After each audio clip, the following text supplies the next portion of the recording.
Presiden instruksikan sekolah-sekolah di Indonesia belajar bahasa Prancis. Buat apa, Pak? Buat apa?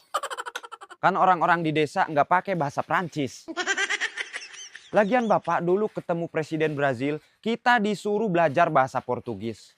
Sekarang ketemu Presiden Prancis, kita disuruh belajar bahasa Prancis. Jangan-jangan nanti kalau Bapak ketemu Gupron, kita disuruh belajar bahasa semut. Menurut saya agak lain Anda ini. Instruksikan belajar ini, instruksikan belajar itu. Tapi fasilitas pembelajarannya kurang diperhatikan. Masa masih ada sekolahan yang plafonnya ambruk? Masa ada sekolahan yang kekurangan buku? Masa ada sekolahan yang gaji gurunya kecil?